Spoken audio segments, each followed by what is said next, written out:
अस्सलाम वालेकुम नाज़रीन, एक नए व्लॉग के साथ आपकी खिदमत में हाज़िर है। नाज़रीन, आज की इस वीडियो में आपको बताएंगे जस्टिस मंसूर अली शाह ने अपना महफूज शुदा एक फ़ैसला, जिसको हम इख्तिलाफ़ी फ़ैसला कह सकते हैं, वो जारी कर दिया है। और इसकी जो टाइमिंग है वो बड़ी इंपॉर्टेंट है। कल के दिन इंतहाई अहम केस समाअत के लिए मुकर्रर है। आप सबको मालूम है, नैब तरमीम को कलअदम करार दिया था। जस्टिस उमर अता बंदयाल की सरबराही में 3 रुकनी बेंच ने 2-1 से उस फैसले के ख़िलाफ़ वफाकी हुकूमत ने सुप्रीम कोर्ट में एक इंट्रा कोर्ट अपील दायर की थी और उस इंट्रा कोर्ट अपील को अब कल के लिए मुकर्रर कर दिया है। चीफ जस्टिस काजी फ़ाइज़ ईसा ने अपने सामने अपने ही एक बेंच में, यानी 5 रुकनी लार्जर बेंच के सामने, जिसको हेड कर रहे हैं चीफ जस्टिस काजी फ़ाइज़ ईसा। और हमने गुज़िश्ता वीडियो में आपको कहा था कि अभी तक जो तफसीली फ़ैसला है वो जारी नहीं किया जस्टिस मंसूर अली शाह ने।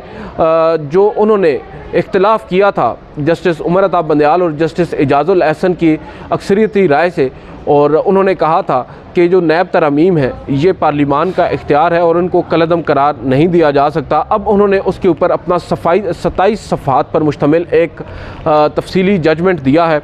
और इंटरेस्टिंगली बेंजामिन कार्डोज़ो की एक सेइंग से, एक कोट से उन्होंने शुरू किया। उन्होंने कहा है कि अक्सरियत की आवाज़ ताकत की फ़तह की हो सकती है। वो आवाज़ शायद वक्ती सताइश पर मुतमईन मगर मुस्तकबिल का कम इदराक रखती हो। उसके बाद एंटोनिया स्कैलिया का एक कोट उन्होंने रखा है कि इख्तिलाफ़ अदालत के वक़ार को कम करने की बजाय बढ़ाता है। यहाँ से जस्टिस मंसूर अली शाह ने अपना इख्तिलाफ़ी जो जजमेंट है वो शुरू किया है। और इसमें अब वो कह रहे हैं, बड़ा ये सुनने से ताल्लुक़ रखता है और आपको अंदाज़ा हो जाएगा कि कल की समाअत में क्या क्या सवालात उठ सकते हैं। जस्टिस मंसूर अली शाह फरमाते हैं कि अदलिया कानून साजी का तब जायज़ा ले सकती है जब वो कानून साजी जो है बुनियादी इंसानी हकूक़ से मुतसादिम हो। उसके बाद वो ये कह रहे हैं कि कानून साज़ों का मफाद सामने रख कर कानून साजी जांचना पार्लिमान और जमहूरियत को नीचा दिखाने के मुतरादिफ है और इख्तिलाफ़ राय रखने वाला हजूम की सिमत में नहीं, मुस्तकबिल की सिमत में चलता है।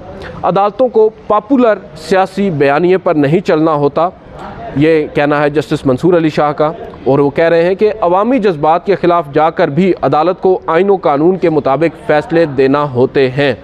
यहाँ पर दरअसल वो कुछ आप कह सकते हैं कि ज़ाती नौइयत के अटैक हो रहे हैं जस्टिस उमर अता बंदयाल और जस्टिस एजाज़ुल एहसन पर, क्योंकि वो उनके बारे में एक तासुर ये कायम था कि वो पाकिस्तान तहरीक इंसाफ को या उनका जो मकबूल बयानिया है उसको टो करते हैं। ये एक तासुर है कुछ हलकों में, और शायद जस्टिस मंसूर अली शाह का इशारा भी उसी जानिब है। फिर वो ये कह रहे हैं कि नैब कानून के तहत जजेस और फ़ौजी अफसरान का एहतसाब हो सकता है। ये एक बहुत बड़ी आप कह सकते हैं कि ऑब्जर्वेशन है सुप्रीम कोर्ट के एक फाजिल जज की जानिब से, गो कि अभी तक इसकी कोई लीगल हैसियत नहीं है। ये एक इख्तिलाफ़ी नोट है, ताहम ये एक मुस्तकबिल के चीफ़ जस्टिस का ये अगर मानना है तो ये बड़ी इंपॉर्टेंट चीज़ है। आपको मालूम है जस्टिस मंसूर अली शाह आइंदा आने वाले चंद सालों में चीफ़ जस्टिस ऑफ पाकिस्तान होंगे। जस्टिस एजाज़ुल एहसन के बाद उनका नंबर है। वो ये कह रहे हैं कि सरकारी अफसरान की तरह फ़ौजी अफसरान और जजेस भी नैब तरमीम के तहत काबिल समाअत हैं। तासुर है कि फ़ौजी अफसरान और जजेस को छेड़ा नहीं जा सकता और उनकी करप्शन का कोई एहतसाब नहीं हो सकता।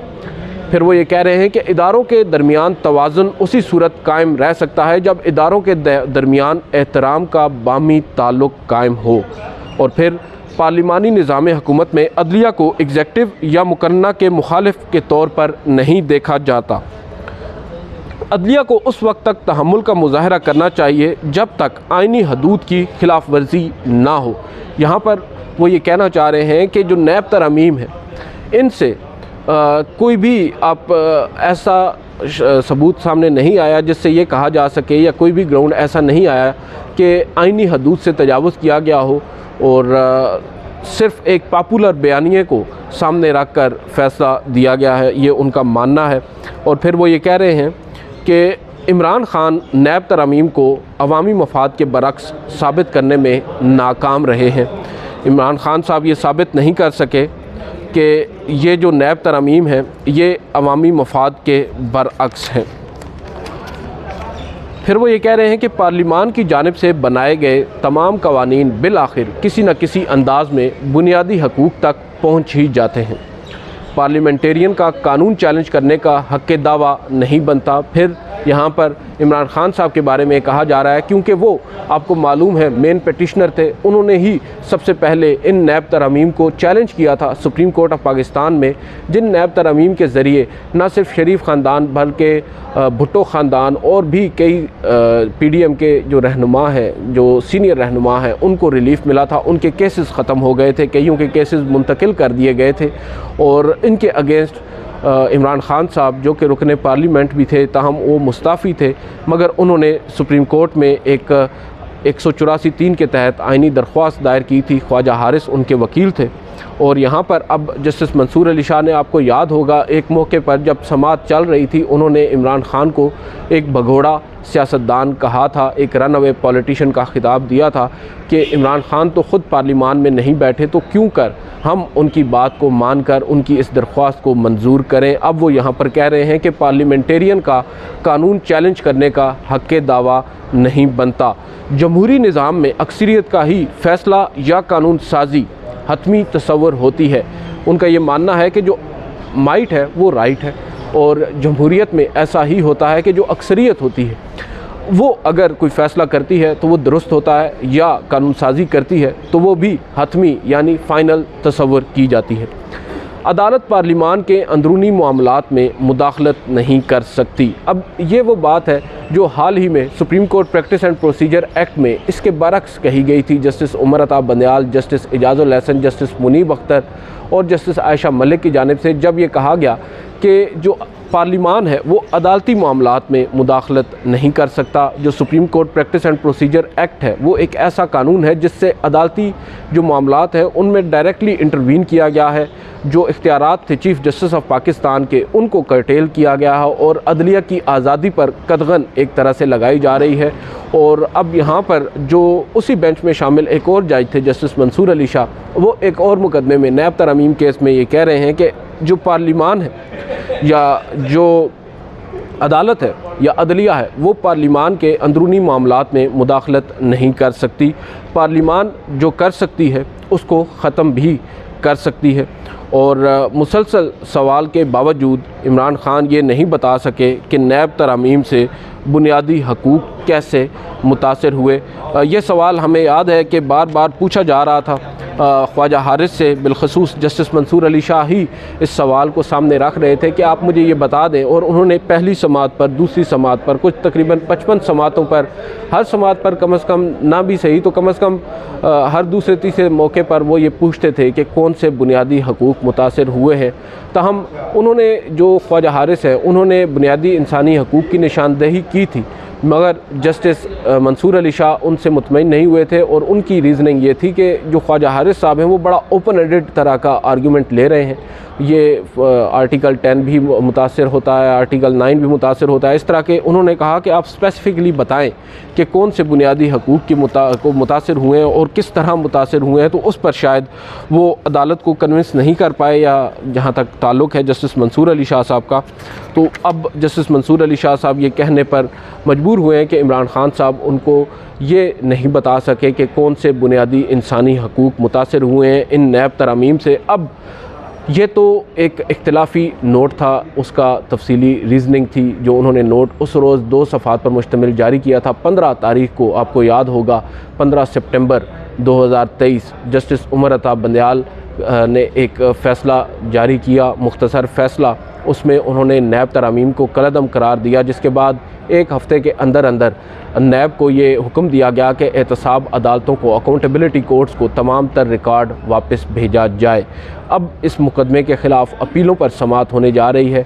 मामला काफ़ी इंटरेस्टिंग हो चुका है और बहुत से लोग मुझ पर भी तनकीद कर रहे हैं कि मैंने शायद इस बेंच को हम ख्याल बेंच कहा और उनकी राय में ये गलत है, ये दुरुस्त नहीं है।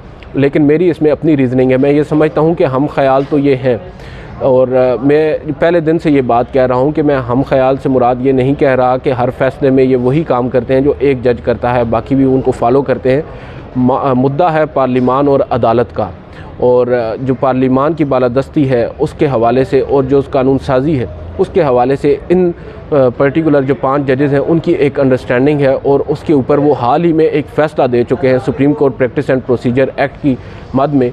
और उससे ये अंदाज़ा लगाना मुश्किल नहीं है कि अब इनकी क्या राय होगी। ऑब्वियसली हो सकता है कि इनमें भी इख्तिलाफ राय पैदा हो जाए टू सम एक्सटेंट, मगर एक अमूमी अगर बात की जाए, एक जनरल बात की जाए जो सामने नज़र आ रहा है, उससे ये तासुर मिलता है कि ये वो 5 जजेज़ हैं जिन्होंने पार्लिमान की बालादस्ती को तस्लीम करते हुए पार्लिमान के कानून साजी के इख्तियारात को दुरुस्त माना है और अदालत को उसमें मुदाखलत ना करने का कहा है।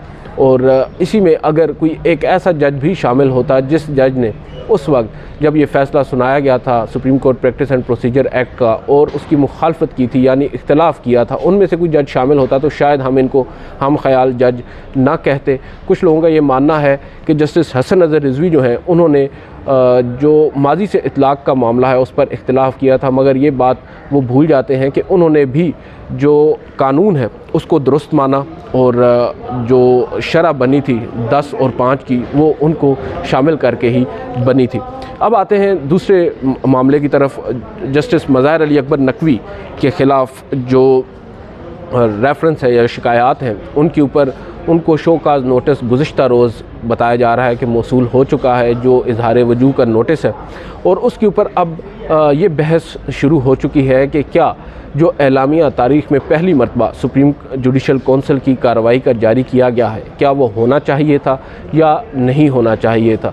हम भी एक्सपेक्ट नहीं कर रहे थे कि ये एलामिया जारी होगा, क्योंकि मैंने आपको पहले भी एक वीडियो में बताया था कि मैंने ये सवाल उनसे पूछा था जस्टिस काजी फ़ाइज़ ईसा से, जब उन्होंने हम सहाफ़ियों को बुलाया कि क्या जुडिशल कमीशन के अलावा सुप्रीम जुडिशल कौंसिल का एलामिया भी जारी होगा, उससे ट्रांसपेरेंसी तो कम अज़ कम आएगी। उस पर उन्होंने कहा था कि ऐसा मुमकिन नहीं है, मगर बाद अज़ां जब इजलास हुआ, इजलास के बाद उसका एक एलामिया जारी हुआ और बताया जा रहा है कि एलामिया मुतफ़िक़ा तौर पर ये फ़ैसला हुआ कि तमाम जो मेंबर हैं 5 मेंबर्स हैं उनकी मुशावरत से ये फ़ैसला किया गया कि एलामिया जारी होगा। मगर उसके ऊपर कुछ लोग ये मान रहे हैं, बिलखसूस जस्टिस मज़ाहिर अली अकबर नकवी के जो करीबी हल्के हैं, और हो सकता है जस्टिस मज़ाहिर अली अकबर नकवी भी मोतरज़ हों क्योंकि उनका नाम लिया क्या है उस एलामिया के अंदर, और माजी में ऐसा कभी नहीं हुआ। जो रूल्स हैं उसके मुताबिक इन कैमरा होते हैं इजलास, और उनके जो प्रोसीडिंग्स हैं उनको भी मीडिया से दूर रखा जाता है।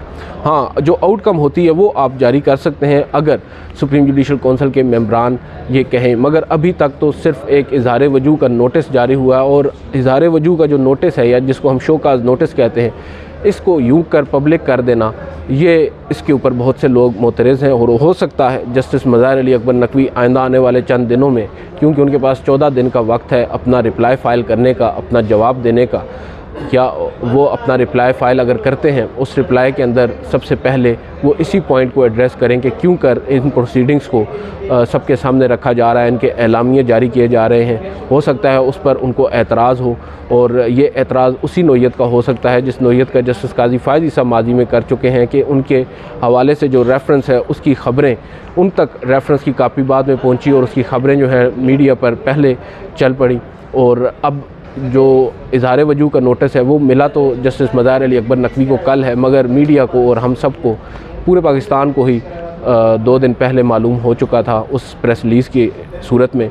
तो हो सकता है इसके ऊपर वो एतराज़ करें और इसमें मामलात जो हैं वो मज़ीद बिगाड़ की तरफ भी जा सकते हैं। दूसरी जानिब अब जस्टिस काजी फ़ाइज़ ईसा का भी इम्तिहान है कि वो इन प्रोसीडिंग्स को कैसे आगे लेकर चलते हैं, और उनके साथ बिलखसूस कुछ लोग तो जो इंतखाबात हैं सुप्रीम कोर्ट बार के परसों, उनसे भी इस केस को जोड़ रहे हैं, जो कि मैं समझता हूं कि ऐसा मुमकिन नहीं होगा अब, क्योंकि मामला जो है वो ट्रायल तक आ चुका है। अब बाकायदा कार्रवाई शुरू हो चुकी है सुप्रीम जुडिशल कौंसिल में। अब उनके साथ कौन कौन खड़ा होता है, कौन से धड़े उनके साथ वकला के खड़े होते हैं, टू सम एक्सटेंट हो सकता है ये मैटर करे, मगर अब मुझे नहीं लगता। जब तक ये मामला मुकर्रर नहीं हुआ था उस वक्त तक तो हम कह सकते थे कि शायद जो ये धड़ेबंदी है इससे कुछ फ़र्क पड़ जाए, मगर अब तो आगाज़ हो चुका है, नोटिस जारी हो चुका है, अब उनका रिप्लाई आना है और अब तमाम चीज़ें रिकॉर्ड पर होंगी कि क्या हो रहा है। सबसे इंटरेस्टिंग चीज़ ये होगी कि किस वकील को जस्टिस मज़ाहिर अली अकबर नकवी हायर करते हैं, उनकी खिदमात हासिल करते हैं। माजी में मैंने आपको बताया था कि मखदूम अली ख़ान और ख्वाजा हारिस उनको रिप्रेजेंट कर चुके हैं, और अब की बार वो किसको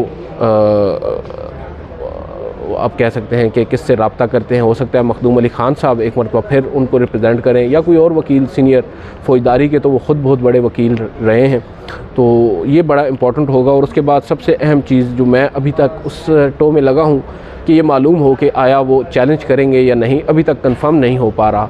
जैसे ही कंफर्म होगा वो भी आपके साथ शेयर करेंगे। आज की इस वीडियो से इतना ही, इजाज़त दीजिए, अल्लाह हाफ़िज़।